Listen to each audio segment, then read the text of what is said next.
The opening of the Michel penal colony in 1840 was a turning point in the development of modern punishment. While laws and reforms had already started shaping prisons, Mettray symbolized something much more profound, a complete and intense model of discipline. It brought together all the institutions of control: the prison, the school, the army, the family, and the workshop. Boys were placed in strict organized groups that mimicked families, with elder brothers as overseeing brothers. Each group functioned like a military unit, complete with inspections, roll calls, and drills. The place combined educational training, religious instruction, labor, and moral correction in one tightly controlled system. What made Mettray different was not just the blending of these models, but how discipline became the main goal. The leaders there were not just gods or teachers, they were specialists in shaping human behavior. Their role was to supervise every movement, teach physical tasks, ensure order, and observe everything. This created a detailed record of each child's past actions and progress. The colony produced both skilled workers and submissive individuals. Through constant observation and structured activity, the system generated knowledge about each person, linking power with the formation of identity. This method created a deeper kind of control, one that operated not only on the body but also on the soul. The inmates at Mettray learned to behave a certain way not just out of fear of punishment but through an internalized sense of what was right. This method of training helped produce obedient individuals who seemed to accept the rules naturally. Even during times of social unrest like the revolutions of 1848, the boys at Mettray remained calm and disciplined, unlike students elsewhere who rebelled.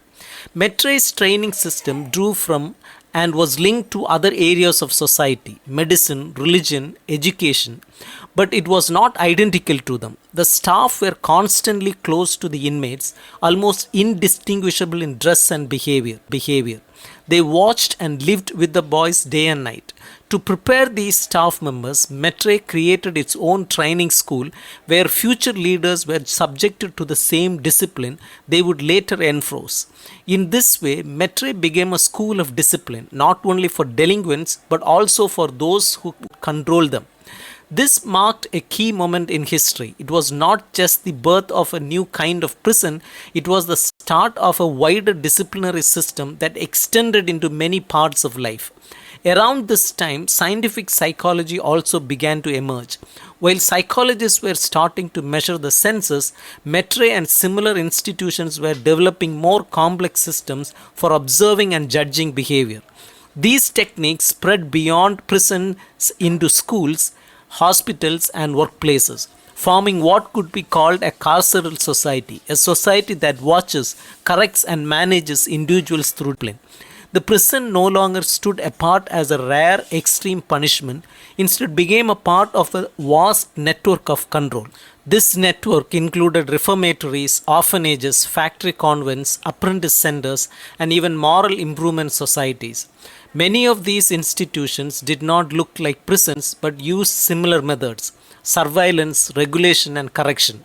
Gradually, all these places formed a continuum, blurring the lines between legal punishment and everyday discipline. Deviations from social norms were treated almost like crimes, with even minor misbehaviors tracked, judged, and corrected. The wide net of surveillance made it possible to track individuals throughout their lives, from orphanages to reformatories to prisons. The prison was not the start or the end of punishment, but just one point along a path of constant supervision. Individuals grew up within this system, and some were shaped by it into what society called delinquents.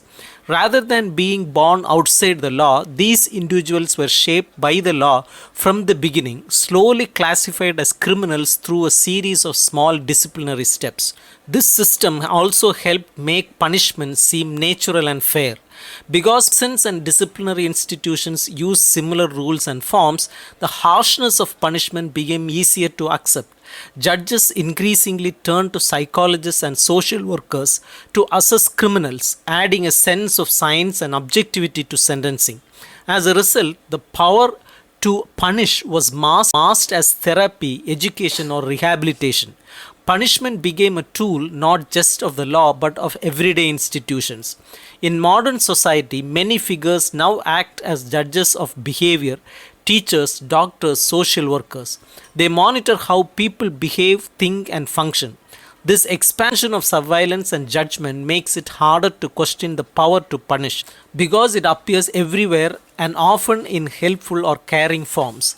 This is what makes the prison system so solid and hard to change. It is not just a building or a policy, it is part of a much larger system that shapes individuals and knowledge itself. Even though the prison is criticized, it resists change because it is tied into so many other systems: education, medicine, and welfare. Changing it would mean changing everything around it too.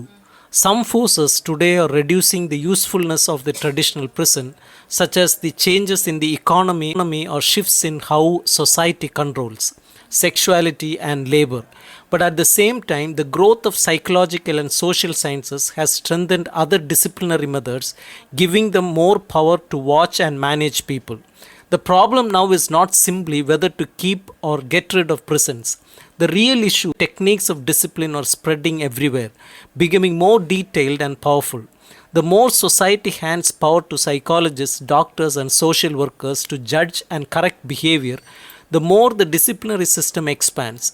A writer in 1836 imagined Paris as a city built around control: hospitals, prisons, police stations, and courts in the center, schools, factories, and markets at the edges, and everything held together by surveillance and rules. This vision is striking not because it is filled with violence or open repression, but because of the hidden, quiet ways power works. Discipline operates not just by punishing crime but by shaping normal behavior, by turning individuals into subjects who observe and correct themselves.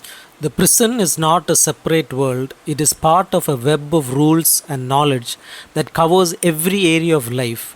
It does not only punish those who break the law, it helps to define what kind of behavior is acceptable in the first place.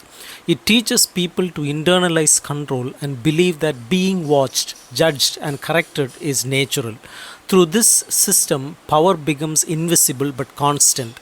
This is why the prison has remained strong for so long.